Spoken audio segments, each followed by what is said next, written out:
Welcome to the Blueprint Tour, where we visit industry experts from all corners of the construction industry to overcome trust hurdles and build community. I'm Kenny Shultz, and this Season 3 episode was recorded live at the 2024 CREI Summit in Atlanta. If you're interested in using digital tools like social media, podcasting, email, and AI to drive your business development and real estate, you don't want to miss the 2025 CREI Summit happening in the beautiful Palm Desert, California. Now, let's get into today's conversation.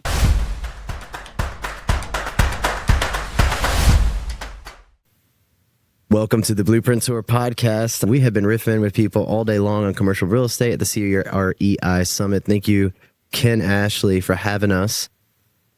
We're going to talk AI, large language models, or whatever, how you can automate your world as a broker or in commercial real estate in general with Topher, who I guess is going to be with Brandon. I'm working with Brandon, over at Spire Commercial Real Estate out of Houston, Texas. Nice. Head of operations as of this week. Man, welcome to Operation Land. What were you doing before? Similar position. I was a managing director for the Bowles Company. It's a brokerage out of Maine and New Hampshire. Cool. So, yep. Nice. Yeah, man, operations is good. That makes sense that you talked about that because that's very much operations thinking, right? Scaling, trying to figure out what kind of tools to put in place for the brokerage. 100%, yeah. And it's a combination of, like operations and marketing. If you're commercial real estate marketing brokerage, a lot of what you're doing is marketing. So it's all about just kind of, building the processes and systems around that. Yeah. So what did you cover? What kind of ideas were you throwing out there at the... What didn't we cover? I think the crux of what we talked about today is some AI tools that you can use for, automating the creation of your commercial real estate marketing materials. So we did a couple of deep dives. We talked about some pretty specific tools. We talked about one called InVideo AI. So this is a tool that, you can give it like a 1-sentence prompt and be like, hey, I want to create a video about this investment property. And it gives you a section to add some more details. So you can literally like copy and paste your brochure copy into that prompt. And then it's just going to whip up a video for you really quickly. It's going to generate a script. It's going to record an AI voiceover that you can have sound like you if you want to. And then it's going to stitch different like photos and videography that it has license to use together so that you come out with like a really custom tailored video really quickly. And then if you want to, you can sub out those images and just replace them with the ones of the actual property that you're trying to market. The AI voice thing, I think Riverside has it, Opus.pro now has it. Yeah. You can train it on your voice. And I was messing with my wife the other day, making it say random stuff. Scary. Nice. Yeah, it is kind of crazy. Yeah. But yeah, it's only just getting crazier faster. I mean, it was only 2023 when it kind of ChatGPT first blew up, and now it's... I remember the first time I saw it, I thought my mind was melting, just what it's capable of doing. And now, it's interesting. Something else that we covered today is a tool called Gamma. And for the last year, one of the most frequent questions I get is, how can I use AI to actually help me design my marketing materials? Yeah. And the answer's always kind of been yeah, you really can't. They don't really have something for that yet. But within the last couple of months, this tool Gamma came out. And so now you can take that same brochure copy, you dump it into Gamma, and it's going to design a really good looking brochure or marketing package for you in just minutes. It's incredible. That is, yeah, I can imagine that's possible. A similar application in the engineering world is there's a method of calculating called ASHRAE 90 or 62.1, and this is how calculating ventilation for spaces works. It's a really nerdy technical thing. Mm-hmm. And so I gave the paper to ChatGPT, the PDF, and uploaded it and said, could you do an example calculation? And gave a description of the kind of use I wanted. I was like, it's a constant volume system, it's this and this, could you use this and use this part of the method and run an example calculation and write an article for me about it? Of course, I did have to read it, make sure it was done correctly. Yeah, you don't want to edit that. Yeah. But it did. It was crazy. And then I asked it to create a PowerPoint, and it wrote the Python script to create the PowerPoint out of that, and then I downloaded the PowerPoint file. It's crazy. Amazing what it's able to do now. And so what's cool now, have you messed around with making custom GPTs yet? A little bit, yeah. We've put some of our episodes in, the transcripts, and now I can ask it hey, what did we talk about on episode 4, or what's a common theme we've been talking about? Yeah. So that's perfect. So that prompt, whatever you told it to write that article for you or do the calculation, you could take like that whole thread and dump it into a new ChatGPT thread and say, hey, I want to make a custom GPT so that I can do this every time. And then it will give you the instructions to dump into the custom GPT. So that way, every time you get there, you don't gotta worry about memorizing this gigantic prompt that you used the first time to do it. It's like you get there, you just tell it the variables for the calculation you want to run, and it knows how to do it because it's already like pointed in that direction. Yeah, that's good. It's wild. Yeah, imagine. I don't know how much you get involved with the actual construction process, but throughout the construction process, you have these questions and changes and all this kind of stuff. Imagine a GPT that was trained on the project. Be like, hey, have we gotten the submittal on the HVAC yet? Right. And be like, yeah, it has. So-and-so has it, and it was this. Or what's in the submittal versus spec? You know, that kind of stuff. Be able to just keep track of construction. Don't give Procore any ideas, man. Yeah, you know, they're all probably already all over that. You know, it's going to be wild. So like something else we talked about, Microsoft is coming out with these AI-powered computers now, and they got this feature called Recall. So it's literally they don't have it yet, but it's going to be recording like screenshots of everything you do throughout your entire day. So you could be like, hey, what was this email? You know, I typed up to so-and-so, but I didn't actually send, and it's going to like pull that up for you. So I feel like, you know, I'm not a forecaster with this stuff. I don't know how long it's going to take, but if they can do that, it's only so long till they'll just be able to like access all your files and kind of interweave stuff. So you can just be like, hey, we get that MEP calculation yet? And it's going to be like, nope. Or yeah, you know, that's in your Outlook inbox. You know, you just got that. You haven't looked at it yet. I'm a total Apple nerd, so I've been like geeking out over the Apple AI stuff. The idea that that AI can now be personalized to you. You just ask it like, hey, when did my flight to Boston leave, 4 months ago, right? And it could just search through your emails or your messages and find that answer for you. Yeah. I'm sure that's going to be crazy. Over here, Trep probably has tons of applications for what they're doing with the tracking all the loan statuses and stuff like that. Yeah, it's amazing. Every industry has wild applications, and they just get wilder. Oh, here's a crazy one. This is just my car overheated.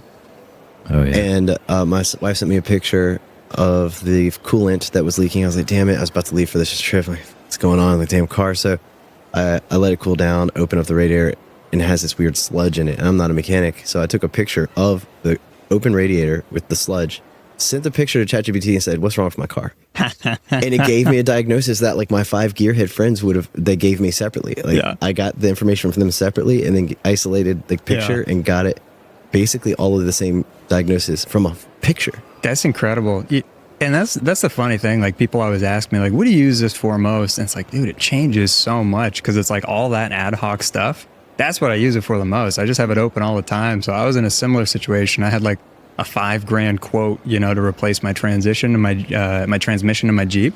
And so I was just like, do I spend this money? And so I was like, ChatGPT, like, what's the likelihood this is going to happen again if I replace it now? My car is like X years old. These are the things that have gone wrong with it. Like, what else could possibly go wrong? You know, if I spend another $5,000, and you know, it helped me make the decision to plunk out the money. Unfortunately, my car is I'm just keep throwing. It's an old 2006 CRV. I'm trying to keep alive, so I put a new engine. Thanks, shout out Mr. L Groves who helped me get my motor replaced from like a local dude.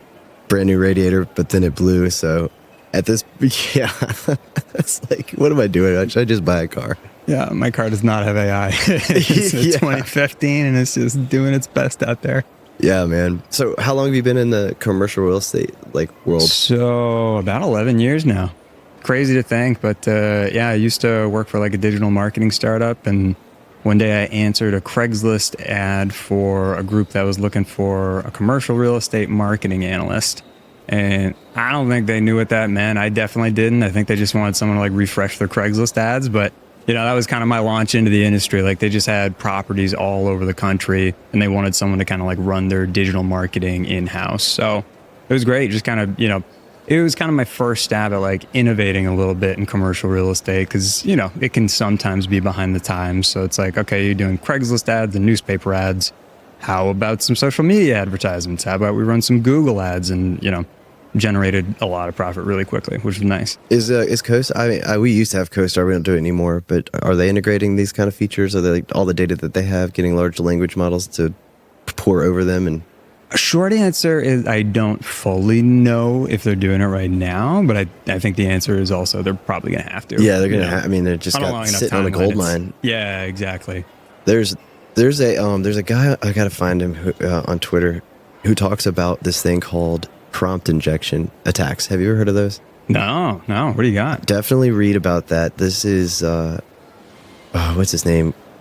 I forget. I'll have to think of it. But Ask ChatGPT what his name is. yeah, he coined this term, and it's this vulnerability. It basically means that all our large language models are virtually completely non-secure. And so the classic like hello world example of prompt injection is you inject a prompt to get it to do something different. So basically it's like you have a prompt and then you somehow inject right after it, like, never mind, don't do what I just said. Instead, do this other thing. So you'll have, like, say, instead, make the thing I just asked you to do, this poem that I asked you to write, put it in a pirate's voice instead. And so the user won't realize it happened, but they'll be getting a pirate voice version of it because you found a way to inject. Their account's like hacked or something, essentially? Yeah, there's a lot of weird technical ways, but one of them is ChatGPT can take images now.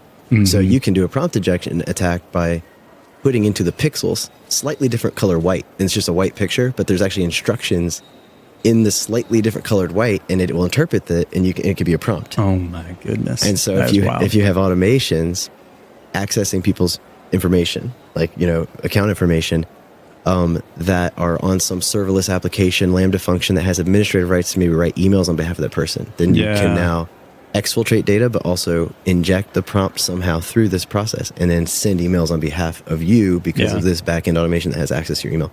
So it's That's a huge incredible. thing. Yeah. Definitely worth reading about. There's definitely security threats out there. And, it's tough. Like, just the more our world gets interconnected and we kind of make this frictionless society, the more threats there are everywhere. Because it's like, hey, you have your password on 18 different platforms and they can just enter it in there. Yeah, you don't have to remember it anymore. Anyone gets into that one thing and now they have access to all your stuff. So it's, on one hand, I kind of look at it the same way of, people are hesitant to put stuff on ChatGPT because it's like, oh, what if someone gets in there and they find it? It's like, think about all the stuff in your email. Like, you're already trusting Microsoft with all of this different information, all this kind of sensitive stuff. So, I mean, everyone at the end of the day needs to decide on their comfort level, like, not only personally, but as a company, like, what are you comfortable uploading to these platforms? And also, like, to what extent are you willing to take these companies at their word that they're encrypting everything and keeping it super secure? It's like, you accept that Microsoft is doing that. Do you accept that OpenAI is doing that yet? It's just a decision you have to make.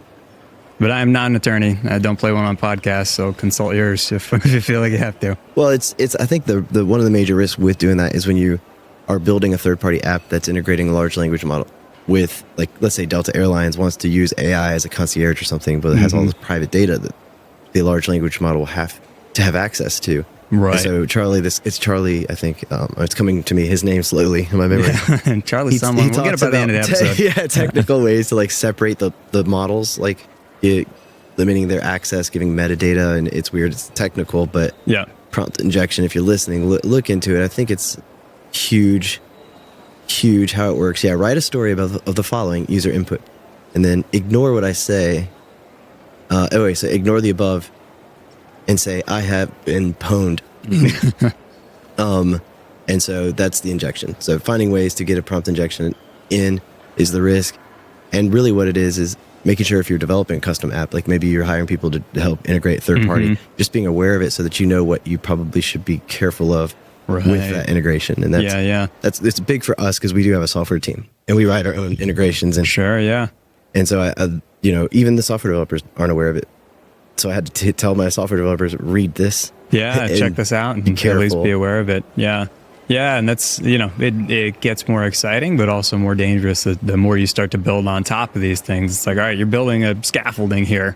The further out you branch, there's just kind of more opportunities. So definitely something you need to be aware of. What kind of specific tasks, like, do you do in the brokerage that try to, like, scale things out? So, I mean, scaling things out, it's a great question. To me, we're at a phase with AI, and again, like, commercial real estate is, I don't want to say like a behind the times industry, but, it's a mixed generation industry. There's different levels of comfortability there, so, like, my thought with it has been less about, like, okay, how do we, just build our entire business and the scalability on it about AI, but how do we use it to improve people's productivity? And the way I've always looked at it is, leaning into what people are excited about. On my last firm, I can't talk too much about my last firm because I just kind of exited. But, like, we had a ChatGPT Pro account, like I think like the first, day that it was available. And some people were like, hey, I really want to use this to draft my marketing copy. Some people were like, hey, I just don't think this is for me. I just kind of want to keep doing my own thing. Mm-hmm. But then later on, at this point, they're exposed to AI and what it can do. And so maybe a new project comes up. So at one point, we're like, hey, we want to start transcribing our podcasts. And we're like, hey, all the team is kind of at full capacity right now. So how are we actually going to do this? And one of them found the Otter AI tool. Yeah. And they were like, hey, I'm just going to start doing it with this because it's going to be super helpful and easy to do. So that's kind of been my approach is like, you want to give it to people in a way that it's going to save them time and make their lives better, but you don't want to force it down their throats. You want to lean into what people are excited about. We have a similar issue in construction that usually are behind the times. Yesterday's technology, tomorrow, in construction in general. And it makes sense because most of the work being installed, things being done, are people that know how to use physical tools to create things and install them. And so the idea of going to a computer just throughout the day isn't really in the cards. And so there's that huge part of the industry. Procore's made some advances. There is some advance, but usually fintech is there first, with integrations, which just prevents an opportunity for what you're doing or what we're doing is, okay, well, great. All these technologies been built and our industry is pretty slow to adapt. So you kind of have this prosumer grade product that you can add a lot of value into your company with in the industry that's a little bit behind. 100%. And it's like, you don't always have to look to these other companies to be, providing the solution. But you also, that's what I love about AI is like, you don't necessarily need to look to yourself as like, okay, no one's providing the solution. We have to like build a scalable product that we're going to roll out to everybody. That's where the beauty of custom GPTs come in. Cause it's like, okay, you can have a custom GPT for every nitty gritty task that nobody likes doing. That's just not a really good use of anybody's time. And then, it's not that much money to get a ChatGPT Teams account, give everybody their own logins, and then they can access those custom GPTs. But then no one can actually see what they're writing in them because it's in like their own, private version of ChatGPT. I've tried. We need to get that up off the ground. I pay for it, but we kind of aren't leveraging it to its full ability. Yeah. Again, but you got to work on what's in front of you, right? Like what's really going to help you guys, do what you're trying to do faster. Is do you do project to project GPTs? Because I've considered doing that, kind of like putting emails that are important to a project into the GPT, keep training it, like significant milestones, the drawings themselves, revisions, and just train like a GPT that's for a project that you can ask questions. Have you guys ever done that with like a deal or something? So we've done it with. So not necessarily project to project, we'll do it for, again, very specific use cases. So it's like, I look at it as, okay, you train your GPT on how to write a press release. You train your GPT on how to write an SEO article. Yeah. But to me, like they've just always worked best. And this is where people can, I think, get kind of caught up with it. It's like, all right, I don't want to build this incredible thing that's going to be all like interconnected. But then it's like, oh, for some reason it doesn't work. And then the process just kind of goes by the wayside. To me, it's always been about like keep these GPTs, as simple as possible. You know, just kind of like dedicated to one specific task. And that way you don't have to worry about like, okay, is it going to be 10% wrong or 25% wrong? It's like if you keep them very simple and the instructions very simple, generally you get the really good output.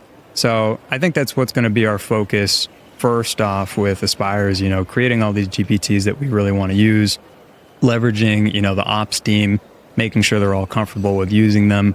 And then once we have the buy-in and everyone knows how to use these tools and save time, it's like you can scale up from there. But, I think comfortability and again, giving people something that they're excited about is like a good first step. That's a good point. Yeah, keeping it simple to get the buy-in in the first place. Otherwise, you could spend your wheels overcomplicating some idea and nobody uses it. Yeah, now you have this big like project-based GPT and it's like, do you guys want this? No? That's a bummer. Good. Glad I spent 3 weeks messing around with it. Yeah, exactly. Yeah, the minimum viable product. Yeah, I'm big on that too. It's just an idea, throw it out there, see do the employees bite.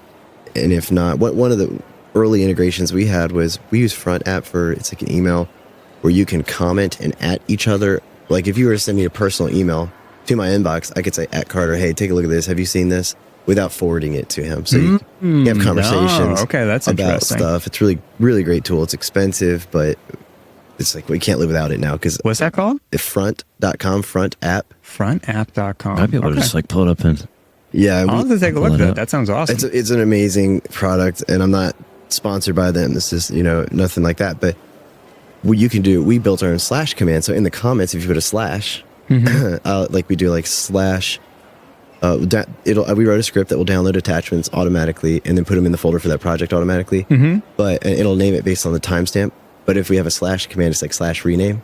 You can rename the folder it was put in, but slash rename updated backgrounds. Oh, that's awesome. So it's like right from the comments without having to like download and so you can see in the comments. Oh, that looks slick. We can talk to each other. Yeah. It's like the actual formal conversation, emails, and the conversation internally. So it's like AI meets Slack. Yeah, you can integrate. Yeah, that's kind of like now you have the ability to have really cool AI integrations. In fact, they have an email summary tool where it'll put the email summary, the whole thread summary into the comments of the email if you have a shared email. And then it'll give you a sentiment about like how frustrated somebody might sound and give you like suggestions. That's awesome. Yeah, it's pretty sweet. Yeah. Is this guy mad all the time? Can you just tell? Yeah. Oh, he's upset again. Yeah, he's fucking pissed off again. Yeah, the whole email thread. But yeah, tons of really cool ideas. Nice. In that. Yeah. You mentioned Opus Pro earlier. Are you guys using Opus Pro? Yeah. That's awesome. So it's fun. I didn't even mention that in the presentation because I ran out of time, but that is, if you record long form video, that's probably the highest leverage tool that I know of out there. And again, it's like simple, right? It's like, okay, I just have a giant video. I got to make a bunch of smaller ones. It just does that for you. And it doesn't have to be super complex. We could take this whole 5 hours of live stream, download it, and just send it to Opus, and then that's what we're going to be doing, and sending people the reels to share. Exactly. So you can share your, the clips that we generate from this. And I would love to. Oh, so now you're reminding me, maybe we did make a custom GPT for a consulting client I worked with. So, I work with a group that they have a lot of long form video. And so, we do that same thing. We kind of break them up using Opus Pro. And then we built a custom GPT like specifically for writing the captions. And, there's a VA that just kind of like goes into that custom GPT and writes the captions. But every, I'll call it like 2 weeks or a month, we take our top performing posts and then we kind of keep dumping them into the back of the GPT. So it's cool. like, it's getting better and better. It started out like, okay, it sounds like the company, but then the more you go on over time, it's like, it just has more and more content to pull from. Yeah, I remember.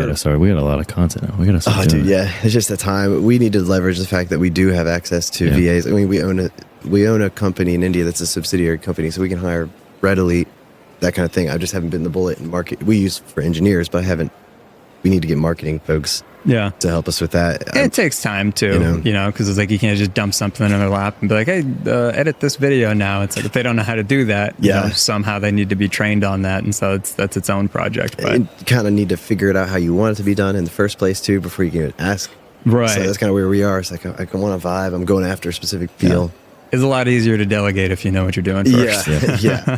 Well, it looks like they might be wrapping up and dinner's coming close. So cool. We appreciate it. If this was a formal episode and we were out your way, this would be easily an hour and a half long conversation. Yeah. No, this was a blast. Thank you for having me. I appreciate you coming in. Yeah. And at Topher Now. At Topher Now. Follow him on Twitter. Oh, can I give one quick plug? Yeah, absolutely. So if you guys want to download some content from today's presentation, even if you weren't there, you can go to CREAIPro.com. You can join this platform that we're creating, and all the tools that we went over today, we're going to be sending out detailed step-by-step tutorial videos on everything that we covered, including how to create your own custom GPT. There we go. Put it up there for y'all. Check it out. CREAI Pro. Thank you, Topher. Appreciate you. All right. Thanks for having me, guys.